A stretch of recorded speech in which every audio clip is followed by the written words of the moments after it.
Hello everyone, and welcome back to another Hearthstone deck spotlight. My name is Tommy Wave, and today we're going to be taking a look at SexyNerd's Aggro Beast Hunter, coming from the ranks of Top 200 Legend. We've covered some SexyNerd decks in the past. Really like their style. I think they are definitely on the pulse when it comes to great metagame decisions and great deck designs, so always happy to check out a SexyNerd creation. And what we've got here, this Aggro Beast Hunter, is a really kind of bread and butter, back to basics hunter deck. No shenanigans with secrets and spell stones, no shenanigans with Master's Call or anything like that. We're not doing any death rattle stuff. This is just the nice, simple face stuff. This is very good. I can definitely appreciate it. We'll go through the deck from top to bottom. As this is an aggro deck, we are trying to curve out, so it's good to look at the 1s, the 2s, the 3s, and the 4s. So we've got a great selection of 1-drops here. One of the things that we've pointed out previously with Hunter, particularly Hunter decks that are playing Crackling Razormaw, is that you know, Diamol is a fantastic 1-drop, but a lot of times people are just playing the Diamol as their 1-drop of choice, and trying to curve Diamol into Crackling Razormaw every game doesn't work out. So we've always wanted to see more 1-drops in there, be they Secret Keepers or Fireflies or something like that, to help tempo, or more 1-drop beasts. Unfortunately, aren't a lot of great 1-drop beasts, but we do have a new one in Springpaw, which I can definitely get behind. It's a 1-mana 1/1 with Rush. Battlecry, add a 1/1 links with Rush to your hand, so very reminiscent of Firefly. But this is really going to help us, alongside Jeweled Macaw, to help us curve into the Crackling Razormaw, which is phenomenal 2-drop, as we've seen since Ungoro, but also the brand new Headhunter's Hatchet. This card is very cool. 2-mana 2/2 weapon. Battlecry, if you control a beast, gain 1 durability. So you can see how important it is for us to curve great 1-drop beast into great 2-drop way to capitalize on that. I think that's a real strength of this deck. I'm looking forward to hopefully doing that every single game, with, well, or at least with a lot of consistency, because we have those 6 1-drops and those 4 different 2-drops to go with. We've also got Scavenging Hyena, which is an okay 2-drop, but we're going to be trying to compare this with the Unleash the Hounds or with these Tundra Rhinos that are at the top end of the deck. Onto the 3s, we've got basically every typical Hunter 3-drop that you could possibly play. We've got 2 Animal Companions, 2 Bear Sharks, 2 just a singleton Eaglehorn Bow, 2 Kill Commands, 2 Unleash the Hounds. So the one of Eaglehorn Bow, I guess a concession to the fact that we are playing the Headhunter's Hatchet. I'd even consider maybe cutting down to 0 on this one, but we'll trust SexyNerd's deck building strategy for this. No secrets in the deck, so it's just going to be a 3-mana 3/2 weapon most of the time. We've also got on the 4s Flanking Strike and Houndmaster. Houndmaster here to pair with Bear Shark most of the time. Make it a huge taunting creature, tough to deal with. Can't be targeted by spells, so it's going to be really hard for a lot of those priests to remove. They're going to have to rely on Psychic Screams and AoE and things like that. Onto the 5s, we've got Bittertide Hydra, which at various points in the metagame can be quite weak or can be extremely strong. It is a 5-mana 8/8, which is definitely a big boy, but in a metagame where there's lots of small minions around, or maybe some like combo decks, defiles, things like that, it can be a bit of a liability. So we're going to try and play around a lot of those when we can. Tundra Rhino, we mentioned before, this is going to give us a bit of a bigger body. I think it's worth kind of keeping an eye on the deck and seeing if these Tundra Rhinos and these Bittertide Hydras, these kind of later game drops, are doing the job that they are supposed to be doing, over something like a Savannah Highmane, which is, you know, we've all seen it before. It's a great 6-drop, great late game play. I believe that Bittertide Hydra and Tundra Rhino will do a lot better. I think the Tundra Rhino will give our deck another angle of attack with the Scavenging Hyenas, with the Unleash the Hounds, but we do want to make sure that they're doing enough in the deck to justify their inclusions, because it does have a bit of an opportunity cost to include this many 5-drops in a deck that is trying to be relatively aggressive. And lastly, at the top there, as we always see with a lot of these decks, we do have Rexxar, the one-man late game killing machine. Decks having Rexxar in your deck does just give you so many wins that you otherwise wouldn't get, by giving you that new hero power, letting you build lots of late game beasts, and trying to overpower your opponent. So The other thing I wanted to mention with this deck, just quickly, is this is a really budget deck. I think a lot of y'all who have been following me for quite a while probably seen us play so many different Hunter decks. Most of them have Rexar in it, so I'd hope that maybe some of you considered crafting a Rexar, but even if you hadn't, outside of that, it's really just these two Bittertide Hydras, which are pretty replaceable as far as just putting a big thing in the deck. And that's the only epic in the deck. Everything else is common or rare. So if you are looking for a great budget deck to jump onto the ladder, this may be the one. Anyway, we'll jump to some games, see how we go. Let's see if we can get some wins, and yeah, let's do it. Alright, here up against a Paladin. I think we might keep Rexar against a Paladin. At least if it's odd Paladin, we sacrifice a little bit of our early game because we have a brick in our hand. But we do have our best 6 mana play, which is very good against Paladin. And if it's any other Paladin deck other than odd, I think Rexar is one of the best cards in that matchup. We don't have any trackings either, so we can't guarantee to find our Rexar. So I think we'll keep the Jeweled Macaw, keep the Rexar. Hopefully this Macaw can give us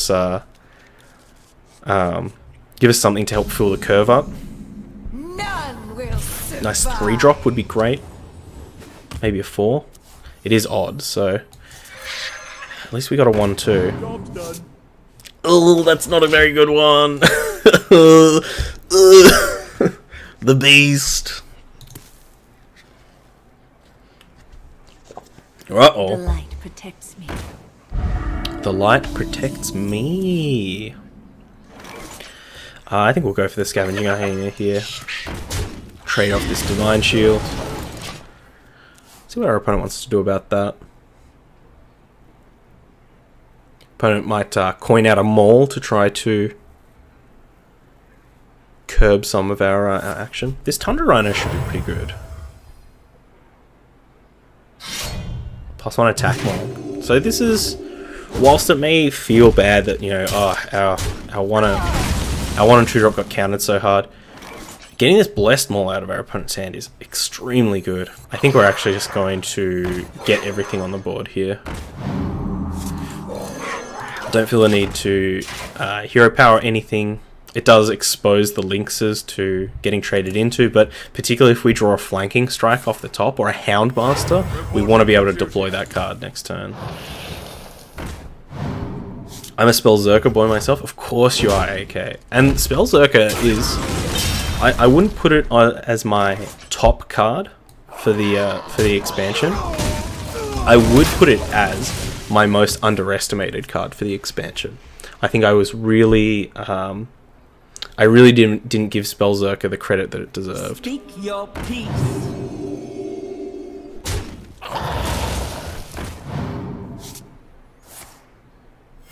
Reporting for duty. Ooh, Corridor Creeper. That's a big one. That is a big boy. But we've got our Tundra Rhino here. I think we'll just send it into one of these Sylvan Fruits.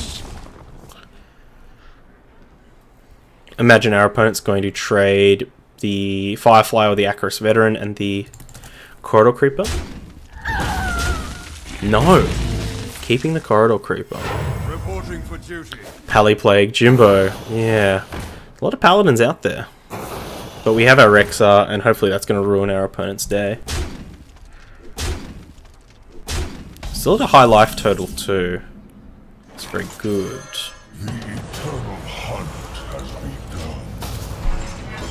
But I mean, that's why we kept it, right? I think we did see exactly the downside of keeping it too, that we missed that. We missed a good 4-drop.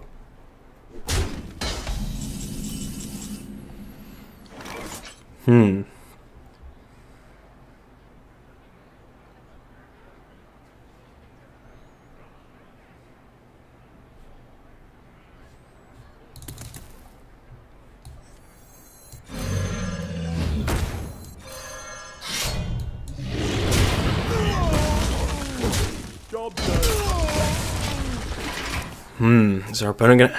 Does our opponent have Vine Cleaver? Definitely do.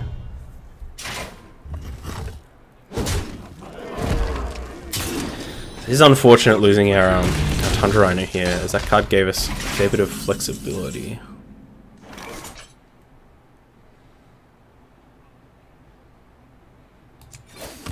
I want to sneak a creation in here. Nightmare Amalgam, Angry Chicken. Just gonna go with the chicken. Stealth Poisonous.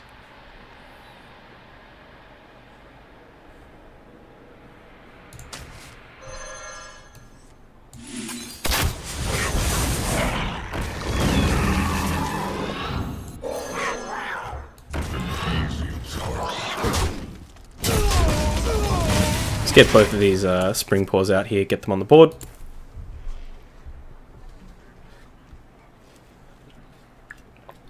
Leave something on the board for us to Houndmaster into.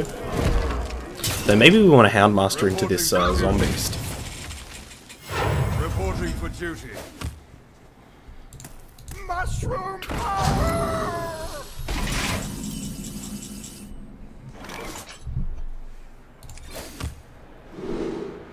Cave Hydra. Yes, please. Wind Fury Cave Hydra. What are we going to be playing this turn? We've got a 4, we've got a 3.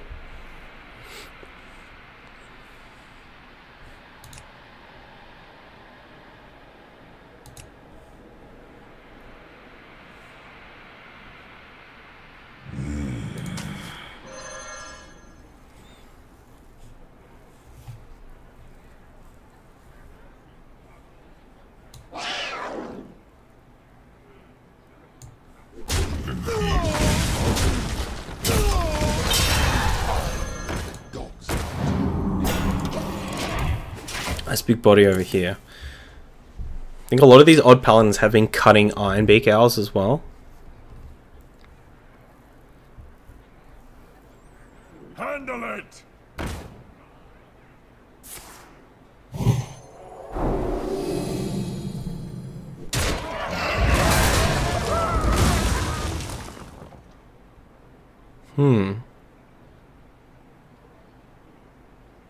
Mushroom power! Ugh. Well, that's the last charge of the Vine Cleaver at least, but we're not in a good position. Kill Command might do something here.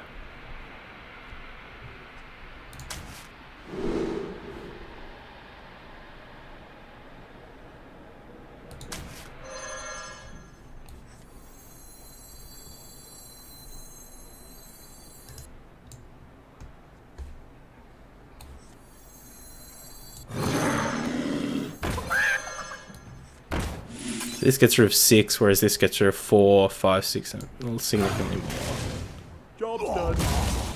Our opponent has not lethal in play, but they have the second Vine Cleaver. It's going to be rough. There's not a lot of bad cards in their deck right now. Behold the might of Stormwind! 2, 4, 13.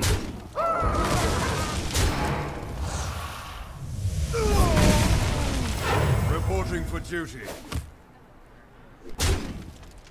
Yeah, I don't know what we can discover here that saves us.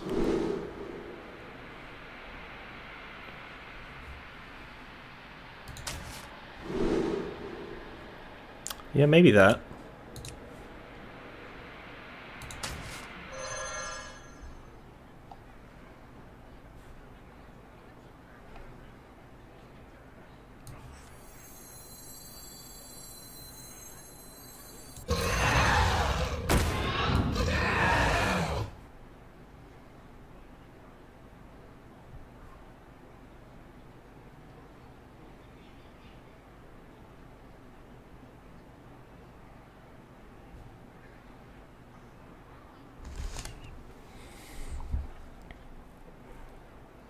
Which tracks to follow? Senseless fate.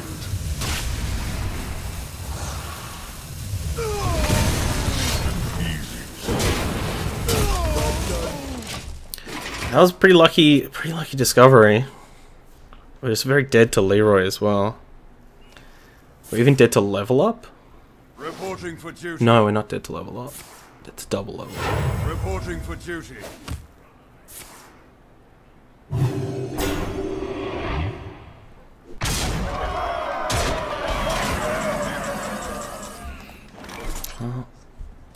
Let's see what we can find.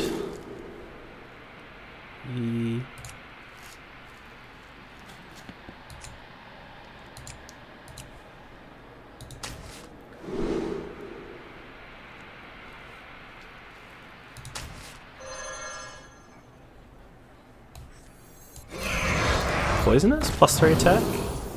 Poisonous. Very good.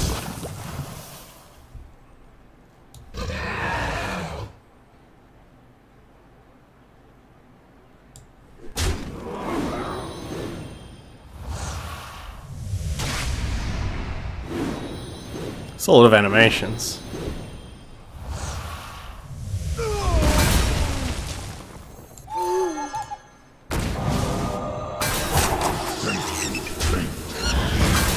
Alright, we're doing a thing.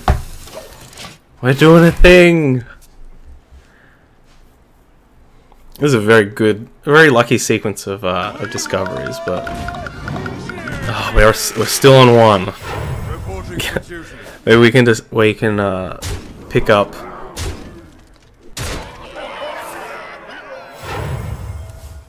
Why wouldn't you divine favor? Oh, yeah, no mana left. All right, come on. Cave Hydra. These beasts? Probably not.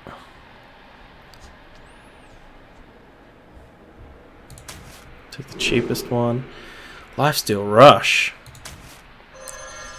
Okay. Wishing we took the bigger minion. Oh. Ugh. What are you doing here, Baku?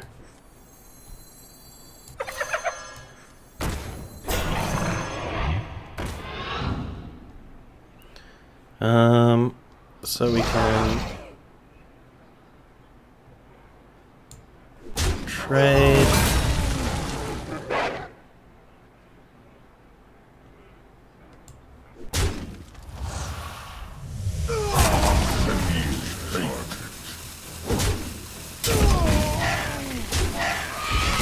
And not being able to clear the board really sucks there. Could we have done it? I don't think we could have cleared the board. So now we just die to like weird combinations of things, like a silence and a level up. Reporting for duty. Reporting for duty. Handle it! A Divine Shield's really good because it's gonna goof up our lifesteal. Well, we can't take that.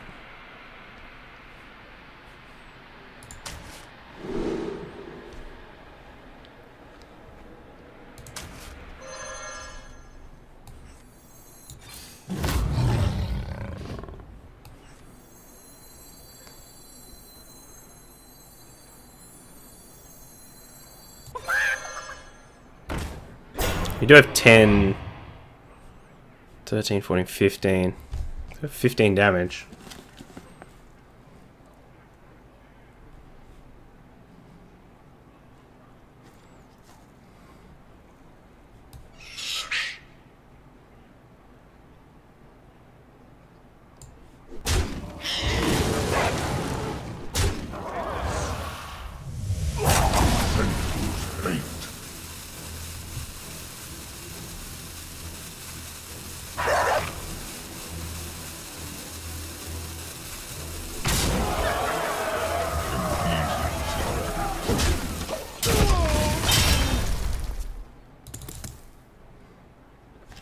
So we need to dodge a level up or a blessing of might?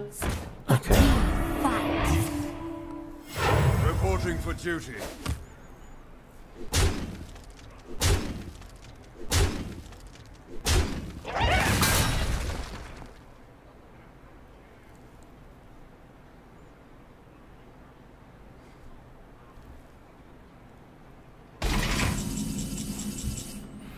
Animal companion.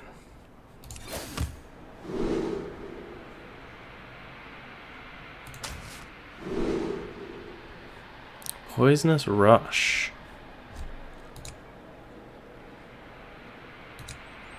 I think we want to go for the animal companion lethal, right? Like we don't need to...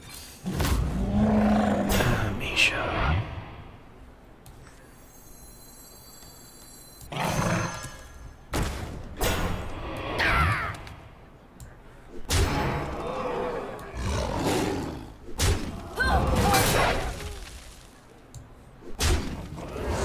Job's done. So if we'd hit Huffer there, would it have been lethal? Probably not. Speak your peace. Probably not.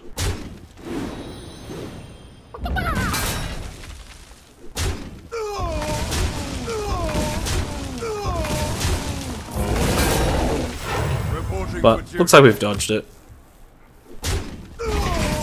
We got a very, very lucky sequence of builder beasts. Managed to pull through. So well played to our opponent. They really put the pressure on us quite a lot, but just got there by the skin of our teeth. Tremble before the might of the elves. Alright, up here against another hunter.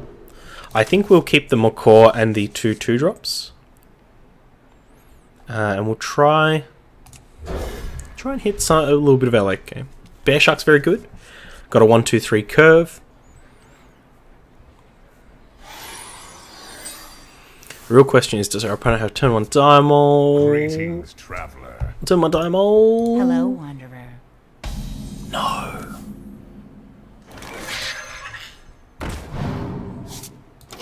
Whoa. This is a beast. I don't think... Okay. I don't think it's going to do much, but... Rawr! Aggression! How's that bird taste, Rexa? This beast will not be tamed. How'd that bird taste?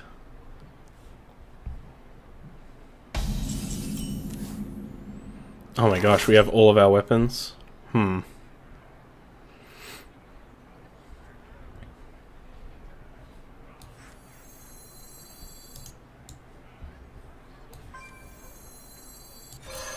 Death comes. No tasting birds. This is now a bird tasting stream. Everyone in chat, let me know what your favorite tasting bird is. But a very aggressive start here from our opponent. I imagine we've got a flanking strike in our future. Seems to be some kind of secrety, maybe death rattle-y kind of mix. You know, Stitch Tracker tends to either lend itself either to death rattle or to some kind of spell hunter plus some tricky elements. Part of the motivation to play the Eagle Horn Bow rather than the Headhunter's Hatchet, not only mana but also because of flanking strike. Now we can use the Eagle Horn Bow, the last charge on the Eagle Horn Bow to take this out. We can also deploy our Houndmaster, or we could go Crackling Razormaw, Headhunter's Hatchet. I think we'll go for the Houndmaster here. 4 is a little bit of an awkward number. 3 is a really easy number for Hunter to deal with. 4 generally means you're going to need to hit like a Huffer to trade in. You're going to have something on board to do a little bit of damage. Use a Hunter's Mark. Kill command with a Beast out.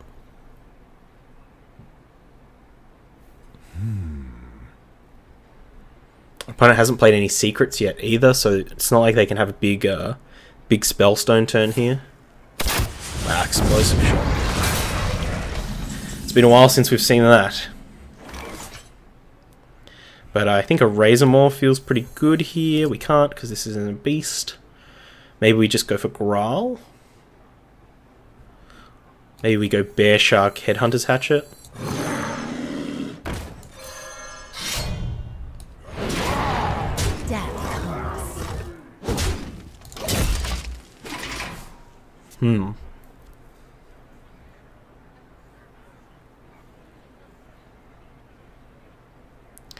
This beast will not be So they got a Stitch Tracker off a Stitch Tracker. So this might be, like I said, some kind of secret version secret deck that plays like Professor Putricide plus.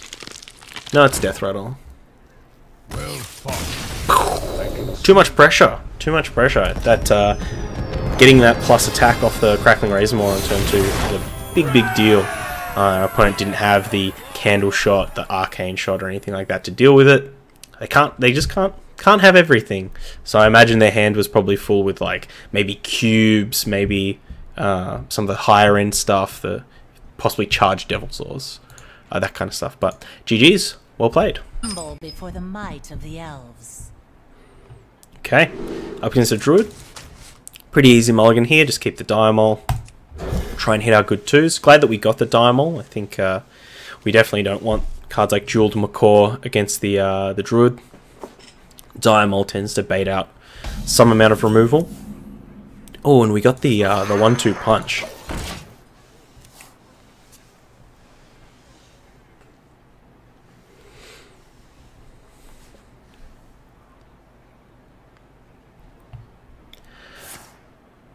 No way. Well, this is going to be an interesting game.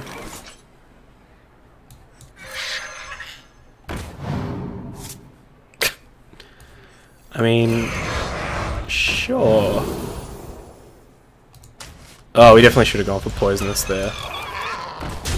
Definitely should have gone for Poisonous. Especially if our opponent's going to be hitting us with a Spreading Plague.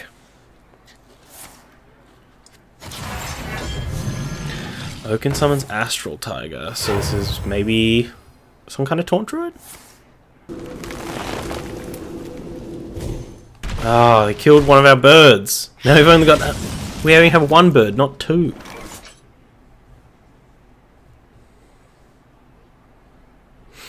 I kind of like Kill Command Steady Shot here.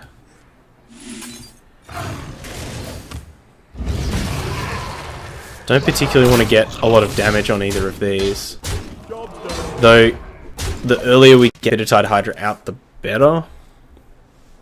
I think that card might provoke a Naturalize or something from our opponent.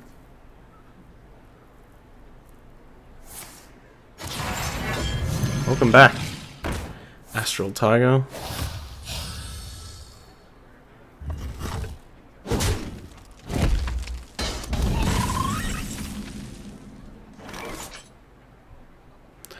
Alright, we'll get the Hydra out now.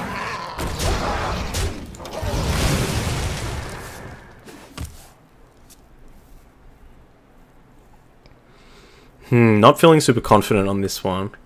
Seems like our opponent's gotten into the position that they want to be in. Yeah, Nourish. Nourish for cards as well. It's definitely a deck that really exemplifies pseudo-symmetry, where in this matchup, our opponent using Biology Project really gives us almost no advantage at all. We are welcome to the battlefield. But who knows? I mean, there's a lot of damage. Opponent might not have the Naturalize, might not have some combination of like Wrath and Swipe.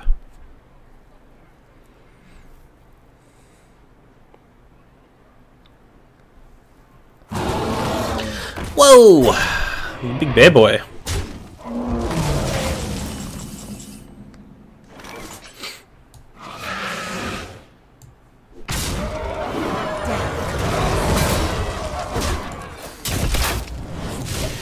Now the Hydra's on 3, makes it significantly easier to kill. Our opponent could have a upgraded Spellstone. Opponent could have Swipe, Wrath, Ziliax.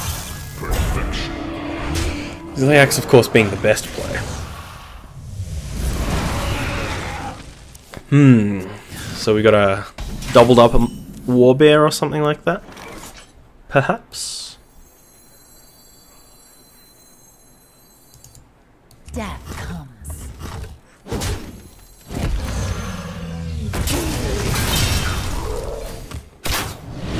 Going for the hero power there rather than the eagle horn bow. We want to make sure we're getting as many hero powers in as possible.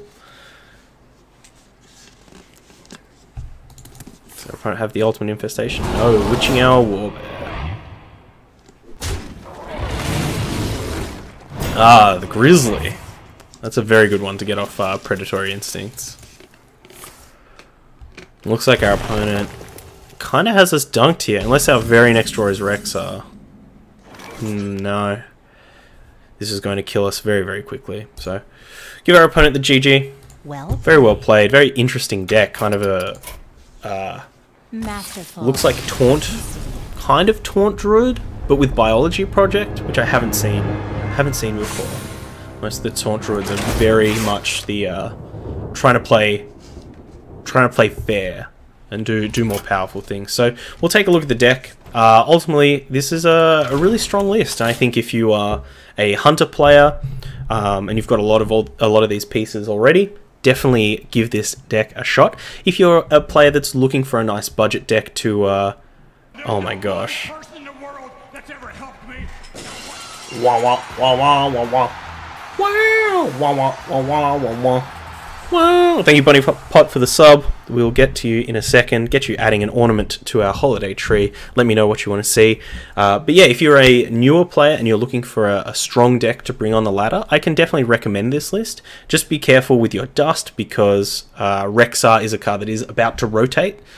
So you're not going to have this card for very long. That being said, Rexar is one of the most amazing cards. This is actually my favorite card in Hearthstone, I would say.